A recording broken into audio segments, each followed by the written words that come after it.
Praise the lord. ఇశ్రాయేలు స్తుతుల మీద ఆసీనుడైన ఆరాధ్య దైవమైన యేసుక్రీస్తు నామమునకు సర్వ ఘనత మహిమ ప్రభావములు యుగయుగములు కలుగునుగాక. మీకు రక్షణ, ఆరోగ్యము, సమాధానము, కృప కలుగునుగాక. ఈ దినపు యేసయ్య జీవపు మాట 104వ కీర్తన 34వ చరణం. నేను యెహోవా యందు సంతోషించెదను. యేసయ్య పాద సన్నిధిని ప్రేమించి ఆయన మందిరములో ఒక్క దినము గడుపుట 1000 దినముల కంటే శ్రేష్టమైనదిగా ఎంచి ఆయన మందిరము ద్వారమునొద్ద ఇండుట ఇష్టముగా భావించి ఆయన మందిర ఆవరణములను చూడవలెనని ఆశతో ఎదురు చూస్తూ పరిశుద్ధ అలంకారముతో, కృతజ్ఞత అర్పణలతో, స్తుతులతో, భయముతో, వణుకుతో ఆయన మందిరములో ప్రవేశించుచున్న నా దేవుని ప్రియమైన జనమా, మనం ఎల్లప్పుడూ అన్ని వేళలా యేసయ్యందే సంతోషించెదము. ప్రతి ఆత్మీయుడు, ఆయన శిష్యులు, ఆయనను అనుసరించే వారందరూ ఆయనయందే సంతోషించవలెను. మన సంతోషము యేసయ్యే. యేసయ్య కలువరి శిలువ ప్రేమ ద్వారా మనకు కలిగిన భాగ్యము, ఆయన రక్తము ద్వారా మనకు కలిగిన రక్షణ, ఆయన గాయముల ద్వారా మనకు కలిగిన స్వస్థత, ఆయన శరీరముని సంఘములో అవయములుగా మారిన మనము, మన కొరకు సిద్ధపరచబడుచున్న రాజ్యము, ఇలా ఎన్నెన్నో ఆయన కార్యములను తలంచినప్పుడు హృదయానందముతో కేకలు వేయుచు యేసయ్య ఎందే నిత్యము సంతోషించెదము. లోకములో ఉన్న వ్యక్తి ఆస్తి, అంతస్తు, డబ్బు, పలుకుబడి, హోదా, అధికారం, వెండి బంగారములు, లోకములు విలువైన వాటి యందు సంతోషించెదరు. ప్రభువునందు ఆనందించుడి. మరలా చెప్పుదును, ప్రభువునందే ఆనందించుడి. ఎన్ని శ్రమలైనా, ఎన్ని నిందలైనా, అవమానాలైనా, ఆర్థిక ఇబ్బందులైనా, కష్టాలైనా, ఇరుకులైనా, ఇబ్బందులైనా, తలకు మించిన సమస్యలే ఎదురైనా మన సంతోషము యేసయ్యలోనే వెదికెదము. మన సంతోషానికి కారణము ఏది కాకూడదు.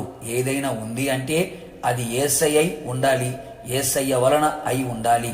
ప్రతి సమయమునందు, ప్రతి విషయములో యెహోవా యందు సంతోషించదము. ఎల్లప్పుడూ యేసయ్యను బట్టి మనం సంతోషించగలిగితే ఆయన మన హృదయ వాంఛలను తీర్చును కదా. మన మనోభీష్టము సఫలము చెయ్యును. మన కోరికను సిద్ధింపచేసి మన ఆలోచన యావత్తును సఫలపరుచును. మన పెదవుల నుండి వచ్చిన ప్రార్థన మానక అంగీకరించి ఆశ్చర్యమైన, అద్భుతమైన, ఘనమైన, వింత గొప్ప కార్యములు జరిగించును. మన ప్రార్థనలన్నీ ఆయన పరిశుద్ధ నివాసమునకు చేర్చుకొనబడును. శ్రేయస్కరమైన ఆశీర్వాదములతో ఆయన మనల్ని ఎదుర్కొని పరసంబంధమైన, ఆత్మ సంబంధమైన, భూ సంబంధమైన, శరీర సంబంధమైన ప్రతి ఆశీర్వాదమును మనకు అనుగ్రహించును. ఆ ఆశీర్వాదములతో మనలని ఎదుర్కొనును. అన్ని విషయములలో ఆశీర్వదించును. ఆయుస్సును పెంచి ఆరోగ్యమిచ్చి దీర్ఘాయువుతో తృప్తిపరచును కదా. గౌరవాన్ని, ప్రభావమును, వస్త్రములను ధరింపచేయును. ఘనతాస్పదముగాను, అతిశయాస్పదముగాను, మహిమాస్పదముగాను, ఆశీర్వాదాస్పదముగాను నిలబెట్టును కదా. ఆయన సన్నిధిని సంపూర్ణ సంతోషముతో ఉల్లసించున్నట్లుగా చేసి కృపచేత కదలక ఆయనలో, ఆయన కృపలో, విశ్వాసములో నిలబెట్టును కదా. ఉన్నత స్థలముల మీద నివసింప చెయ్యును కదా. లోకములో ఏదైనాను అల్పమైన సంతోషమే అని గ్రహించి శాశ్వతమైన సంతోషం యేసు క్రీస్తులో కలదని గ్రహించి ఆయన యందు సంతోషించుచు ప్రభు రాకడ కొరకు సిద్ధపడుదుముగాక. ప్రార్థన. నిత్యాశ్రయ దుర్గమైన యేసయ్య, నీ పరిశుద్ధమైన పాదములకి కృతజ్ఞతాస్తుతులు చెల్లించుచు ఉన్నాం. మీరెంతైనా నమ్మదగిన దేవుడు, మంచి దేవుడు. మీ ప్రియులైన ప్రజలందరూ కూడా నీ యందు సంతోషించున్నట్లుగా మీరు చేసి ఉన్నారు. అందును బట్టి మీకు స్తోత్రం. ఇక మీదట ప్రతి ఒక్కరూ కూడా ప్రభువా మీ యందు సంతోషించున్నట్లుగా కృప దయచేయండి.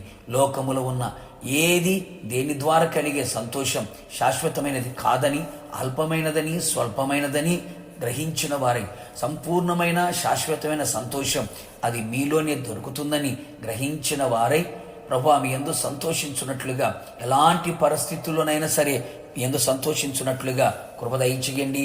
అలాగే ప్రభువా మేము యందు సంతోషించు వారి జీవితంలో మీరు చేసే ప్రతి కార్యములు ప్రతి ఒక్కరు అనుభవించున్నట్లుగా కృప దయచేసి మహిమ పొందమని రాకడ కొరకు సిద్ధపరచమని యేసు నామములో అడిగి పొందుకున్నాము తండ్రి, ఆమెన్. నిశ్చయముగా మీరును మీ కుటుంబ సభ్యులందరూ యేసు క్రీస్తునందు సంతోషించుదురుగాక. God bless you.